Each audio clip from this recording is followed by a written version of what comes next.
2022 December 1 నుంచి 2023 December వరకు G20 ప్రెసిడెన్సీలో Bharat ఉంది.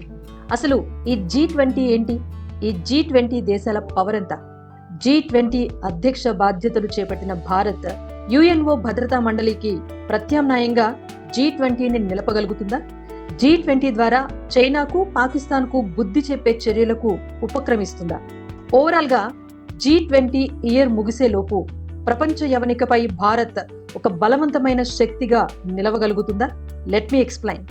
Hello and namaste, welcome to RJ information on.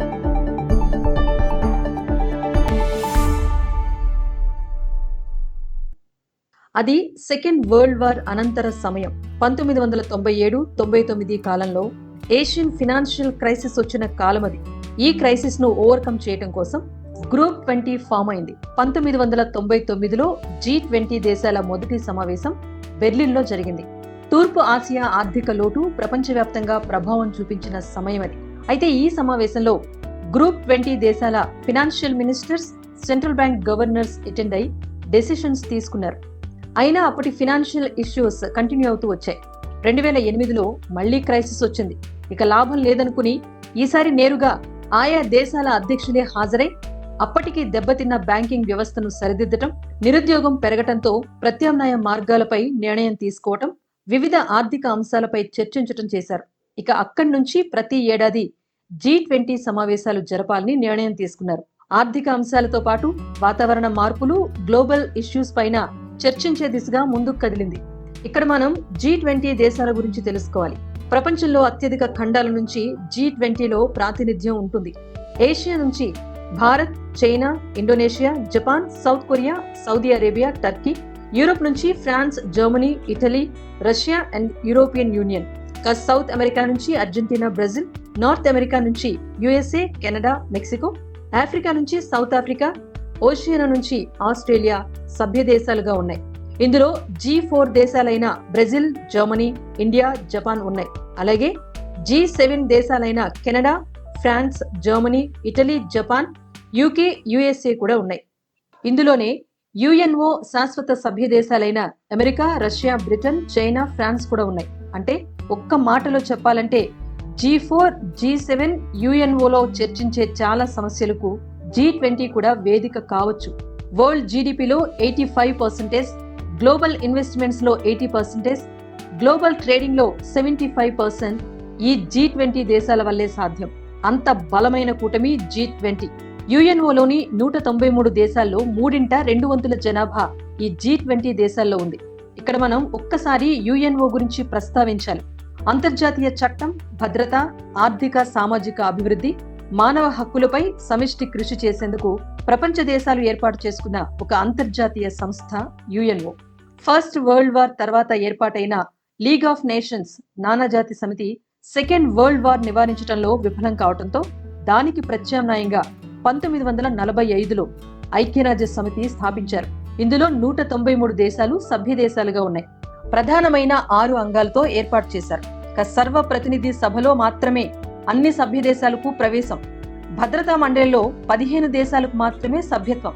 ఇందులో 10 దేశాలు 2 ఏళ్లకోసారి ఎన్నిక ద్వారా సభ్యత్వాన్ని పొందుతూ ఉంటాయి.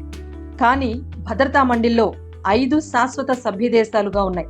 అవే America, Russia, Britain, China, France. ఈ దేశాలకు వీటో పవర్ ఉంటుంది. శాశ్వత సభ్య దేశాలు తీసుకునే డెసిషన్స్ ఇక్కడ ఫైనల్. UNOలో ఏ దేశమైనా సభ్య దేశంగా చేరాలన్నా వీరిదే నిర్ణయం. శాశ్వత సభ్య దేశంగా చేరాలని భారత్ ప్రయత్నిస్తూనే ఉంది. కానీ దానికి చైనానే మోకాళ్ళడ్డుతోంది. అన్నింటికంటే భారత్ అభివృద్ధి చెందిన దేశం కాదు, అభివృద్ధి చెందుతున్న దేశం. కానీ ప్రస్తుత పరిస్థితులు అలా కాదు. వరల్డ్ రెసిషన్ అన్ని దేశాలను కబళిస్తోంది. ఇప్పటికే అగ్రరాజ్యాలైన అమెరికా, బ్రిటన్లు ఆర్థిక సంక్షోభం వైపు పయనమవుతున్నాయి. రష్యా యుద్ధం చెరలో ఇరుక్కుంది. చైనా జనాభాను భారత్ క్రాస్ చేసింది. ఫ్రాన్స్ తో స్నేహపూర్వకంగా వెళ్తోంది. సో ఏ రకంగా చూసినా మరో 20 ఏళ్లలో భారత్ ప్రపంచ వేదికపై ఒక బలమైన శక్తిగా నిలుస్తుంది అనటంలో ఎలాంటి సందేహం లేదు. ఇలాంటి పాజిటివ్ వైబ్ ఉన్న సమయంలో G20కి అధ్యక్షత వహించడం భారత్కు చాలా కీలకం. మరీ ముఖ్యంగా ఇప్పుడున్న సమయం చాలా ఇంపార్టెంట్. ఎందుకంటే ఓల్డ్ ఏజ్ పాపులేషన్ తో వచ్చే 20 ఏళ్లలో అమెరికా, చైనాలో డెవలప్మెంట్ కుంటుపడనుంది. ప్రపంచంలోనే 60% పైగా యూత్ పాపులేషన్తో ఉన్న దేశంగా భారత్ ఎదగబోతోంది. అందుకే యువత చాలా కీలకం. ఆర్థిక సంక్షోభం నుంచి అమెరికా, బ్రిటన్లు బయటపడే అన్వేషణలో ఉన్నాయి.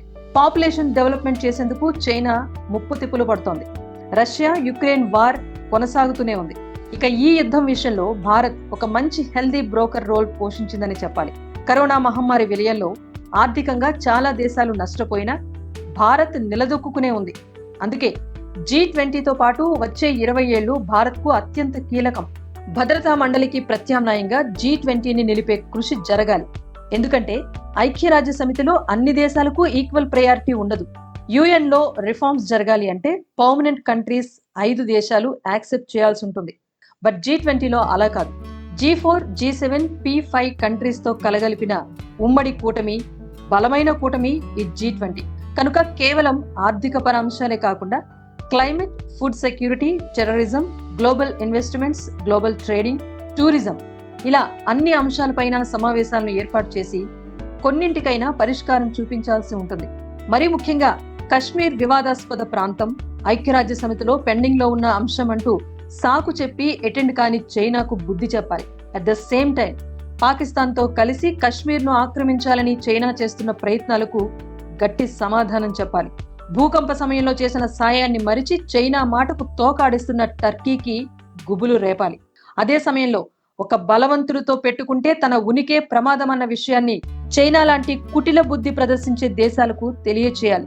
అందుకే చైనా దురాక్రమణలతో నలిగిపోతూ భారత్ పట్ల సానుకూల వైఖరితో ఉన్న టిబెటన్స్ ను తెరమీదకి తీసుకొచ్చింది.